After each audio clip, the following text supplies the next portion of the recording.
ನಮಸ್ಕಾರ. ಬಗ್ಗನಕೆರೆ ಡೈರಿಗೆ ಸ್ವಾಗತ. ನಾನು ಧರಣೀಶ್ ಬಗ್ಗನಕೆರೆ. ಮಾರ್ಚ್ 6ನೇ ತಾರೀಕು ಅಂದರೆ ಇದೇ ಶುಕ್ರವಾರ ಸಿದ್ದರಾಮಯ್ಯ ಬಜೆಟ್ ಮಂಡಿಸ್ತಾರೆ.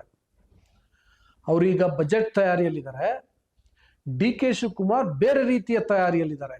ಏನಪ್ಪ ತಯಾರಿ ಅಂತಂದರೆ, ಈ ಬಜೆಟ್ ಅಧಿವೇಶನ ಮುಗಿಯೋದ್ರೊಳಗೆ ಹೈಕಮಾಂಡ್ ನಾಯಕರು ನನ್ನನ್ನು ಕರೆದು ಮಾತಾಡಬೇಕು. ಅದೇ ರೀತಿ ಸಿದ್ದರಾಮಯ್ಯ ಅವರನ್ನು ಕರೆದು ಮಾತಾಡಿ ಡೇಟ್ ಫಿಕ್ಸ್ ಮಾಡಬೇಕು. ಡೇಟ್ ಫಿಕ್ಸ್ ಮಾಡೋದು ಅಂದರೆ ಯಾವುದನ್ನ, ಮುಖ್ಯಮಂತ್ರಿ ಸ್ಥಾನವನ್ನು ಸಿದ್ದರಾಮಯ್ಯ ಯಾವಾಗ ಬಿಟ್ಕೊಡ್ತಾರೆ ಅನ್ನುವಂಥ ಡೇಟನ್ನು ಫಿಕ್ಸ್ ಮಾಡಬೇಕು. ಇಲ್ಲದೇ ಇದ್ದರೆ ಈ ಬಜೆಟ್ ಅಧಿವೇಶನದಲ್ಲಿ ಫೈನಾನ್ಸ್ ಬಿಲ್ ಪಾಸ್ ಆಗಲಿಕ್ಕೆ ಬಿಡಬಾರ್ದು ಅನ್ನುವಂಥ ತಯಾರಿಯನ್ನು ಡಿ ಕೆ ಶಿ ಮಾಡ್ಕೊಳ್ತಿದ್ದಾರೆ ಅಂತ ಮಾಹಿತಿಗಳು ಬರ್ತಿದ್ದಾವೆ. ಇದೇ ಕಾರಣಕ್ಕೆ ಸಿದ್ದರಾಮಯ್ಯ ಕೂಡ ಅಲರ್ಟ್ ಆಗಿದ್ದಾರೆ ಅನ್ನುವಂಥ ಮಾಹಿತಿಗಳು ಕೂಡ ಬರ್ತಿದ್ದಾವೆ. ಹೇಗೆ ಅಂದರೆ, ಒಂದು ಕಡೆ ಡಿ ಕೆ ಶಿವಕುಮಾರ್ ಅವರು ಮೊನ್ನೆ ಈ ಮಾಗಡಿಯ ಶಾಸಕ ಬಾಲಕೃಷ್ಣ ಅವರ ಹುಟ್ಟುಹಬ್ಬದ ನೆಪದಲ್ಲಿ ಶಾಸಕರನ್ನ ಸೇರಿಸಿದ್ರಲ್ಲ, ನಾನು ಡಿ ಕೆ ಶಿವಕುಮಾರ್ ಶಾಸಕರನ್ನ ಸೇರಿಸಿದ್ರು ಅಂತ ಹೇಳ್ತಿದ್ದೀನಿ. ಯಾಕೆ ಹೇಳ್ತಿದ್ದೀನಿ ಅಂದರೆ, ಅವತ್ತು ಒಂದು 18 ಜನರ ಶಾಸಕರ ಫೋಟೋ ರಿಲೀಸ್ ಆಗಿತ್ತು. ಆದರೆ ಅಲ್ಲಿ ಇನ್ನೂ ಹೆಚ್ಚು ಜನ ಶಾಸಕರು ಇದ್ರಂತೆ, ಡಿ ಕೆ ಶಿವಕುಮಾರ್ ಪಾಳ್ಯದವರು ಹೇಳುವ ಪ್ರಕಾರ. ಆದರೆ ಅವರೆಲ್ಲರೂ ಕೂಡ ಬಹಿರಂಗವಾಗಿ ಗುರುತಿಸ್ಕೊಂಡ್ರೆ ಮುಂದಿನ ಚುನಾವಣೆಯಲ್ಲಿ ಸಿದ್ದರಾಮಯ್ಯ ಅವರ ವೋಟ್ ಬ್ಯಾಂಕ್ ನಮ್ಮ ಕೈ ಹಿಡಿಯಲ್ಲ, ನಾವು ಸೋಲ್ಬೇಕಾಗತ್ತೆ ಅನ್ನೋ ಕಾರಣಕ್ಕೋಸ್ಕರ ಬೇಗ ಬಂದು ಊಟ ಮಾಡಿ ಹೊರಟೋದ್ರಂತೆ. ಒಟ್ಟಿನಲ್ಲಿ ಅವರು ಅವರ ಬೆಂಬಲವನ್ನು ಡಿ ಕೆ ಶಿವಕುಮಾರ್ ಅವರಿಗೆ ವ್ಯಕ್ತಪಡಿಸಿದ್ದಾರೆ. ಆಲ್ಮೋಸ್ಟ್ ಒಂದು 30 ಜನ ಶಾಸಕರು ಆ ರೀತಿಯ ಬೆಂಬಲವನ್ನು ವ್ಯಕ್ತಪಡಿಸಿದ್ದಾರೆ ಅನ್ನುವಂಥದ್ದು ಡಿ ಕೆ ಶಿ ಪಾಳ್ಯದ ಸುದ್ದಿ. ಆದರೆ ಡಿ ಕೆ ಶಿವಕುಮಾರ್ ಅವರಿಗೆ ಅಟ್ಲೀಸ್ಟ್ ಒಂದು 40 ಜನ ಶಾಸಕರನ್ನಾರು ಸೇರಿಸ್ಬೇಕು, ಇನ್ನೊಂದಷ್ಟು ಜನ ಶಾಸಕರು ಹೊರಗಡೆ ಇದ್ದಾರೆ ಅಂತ ಹೇಳಬೇಕು ಅನ್ನುವಂಥ ಉದ್ದೇಶ ಇತ್ತಂತೆ. ಆ ಪ್ರಯತ್ನದಲ್ಲಿ ಈಗಲೂ ಇದ್ದಾರೆ ಅನ್ನುವಂಥ ಮಾಹಿತಿಗಳು ಕೂಡ ಇದ್ದಾವೆ. ಒಂದೊಮ್ಮೆ 40 ಜನನ್ನ ಅಥವಾ 50 ಜನನ್ನ ಸೇರಿಸಿ ಮೀಟಿಂಗ್ ಮಾಡಿದ್ರೆ, ಊಟ ಮಾಡಿದ್ರೆ, ಆಗ ಆಬ್ವಿಯಸ್ಲಿ ಹೈಕಮಾಂಡ್ ನಾಯಕರು ನನ್ನನ್ನು ಇನ್ನಷ್ಟು ಗಂಭೀರವಾಗಿ ಪರಿಗಣಿಸ್ತಾರೆ. ನಾನು ಯಾಕೆ ಇನ್ನಷ್ಟು ಅಂದರೆ, ಇಲ್ಲಿವರೆಗೆ ಅವರನ್ನು ಉಪಮುಖ್ಯಮಂತ್ರಿ ಸ್ಥಾನದಲ್ಲಿ ಮತ್ತು 2 ಪ್ರಮುಖ ಖಾತೆಗಳನ್ನು ಕೊಟ್ಟು KPCC ಅಧ್ಯಕ್ಷ ಖಾತೆಯನ್ನು ಕೊಟ್ಟಿರೋದೇ ಖಂಡಿತ ಕಾಂಗ್ರೆಸ್ ಹೈಕಮಾಂಡ್ ಅವರನ್ನು ಗಂಭೀರವಾಗಿ ಪರಿಗಣಿಸಿದೆ, ಅವರ ಕಾಂಟ್ರಿಬ್ಯೂಷನನ್ನು ಕನ್ಸಿಡರ್ ಮಾಡಿದೆ ಅಂತಲೇ ಅರ್ಥ. ಈಗ ಮುಖ್ಯಮಂತ್ರಿ ಸ್ಥಾನ ಕೊಡಬೇಕಲ್ಲ, ಅದಕ್ಕೆ ಕನ್ಸಿಡರ್ ಮಾಡಬೇಕಲ್ಲ. ಅದರಿಂದಾಗಿ ಅವರು ಈ ರೀತಿಯ ತಂತ್ರಗಾರಿಕೆಯನ್ನು ಮಾಡ್ತಿದ್ದಾರೆ, ಶಾಸಕರನ್ನು ಒಗ್ಗೂಡಿಸುವ ಕೆಲಸವನ್ನು ಮಾಡ್ತಿದ್ದಾರೆ. ಈ ಬಜೆಟ್ ಅಧಿವೇಶನ ಸಂದರ್ಭದಲ್ಲಿ ಇನ್ನೂ ಅದೆಷ್ಟು ಔತಣಕೂಟಗಳಾಗ್ತವೋ, ರೆಸಾರ್ಟ್ಗೆ ಹೋಗ್ತಾರೋ, ಅಥವಾ ಜಾತಿ ಹೆಸರಲ್ಲಿ ನಡಿಬೋದು, ಬೇರೆ ಒಂದು ಹೆಸರಲ್ಲಿ ನಡಿಬೋದು, ಸಭೆಗಳು, ಶಾಸಕರ ಸಭೆಗಳು ಆಗ್ತವೋ ಗೊತ್ತಿಲ್ಲ.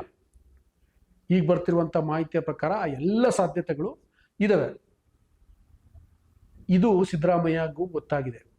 ಅದರಿಂದಾಗಿ ಅವರು ಗುಪ್ತಚರ ಇಲಾಖೆಯ ಉನ್ನತಾಧಿಕಾರಿಗಳನ್ನು ಕರೆದು, ನೀವು ಅಲರ್ಟ್ ಆಗಿರಿ, ನನಗೆ ಪಿನ್ ಟು ಪಿನ್ ಮಾಹಿತಿ ಬೇಕು ಅನ್ನುವಂಥ ನಿರ್ದೇಶನವನ್ನು ನೀಡಿದ್ದಾರಂತೆ. ಅಂದರೆ ಡಿ ಕೆ ಶಿವಕುಮಾರ್ ಮತ್ತು ಅವರ ಆಪ್ತರ ಚಲನವಲನಗಳ ಮಾಹಿತಿಯನ್ನು ನನಗೆ ಕೊಡಿ, ಎಷ್ಟು ಜನ ಇದ್ದಾರೆ, ಯಾರ್ಯಾರು ಹೋಗಿದ್ರು, ಯಾವ ಸಂದರ್ಭದಲ್ಲಿ ಹೋಗಿದ್ರು ಅನ್ನುವಂಥದ್ದೆಲ್ಲವನ್ನು ಅವರು ಸಂಗ್ರಹಿಸಿದಾರಂತೆ.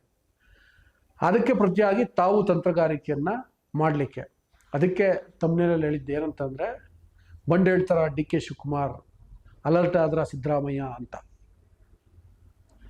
ಇಷ್ಟು ತೀವ್ರ ಸ್ವರೂಪವನ್ನು ಪಡ್ಕೊಳ್ತಾ ಇದೆ ಕಾಂಗ್ರೆಸ್ನ ಬೆಳವಣಿಗೆ ಅಂತಂದರೆ, ಅದು ಮುಂದೆ ಇನ್ಯಾವ ತಿರುವನ್ನು ಪಡ್ಕೊಳುತ್ತೋ ಗೊತ್ತಿಲ್ಲ.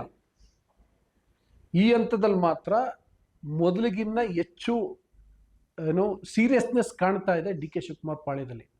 ಅಂದರೆ ಬೈ ಹುಕ್ ಆರ್ ಕ್ರುಕ್ ನಾವು ಪಡ್ಕೊಳ್ಳೇಬೇಕು.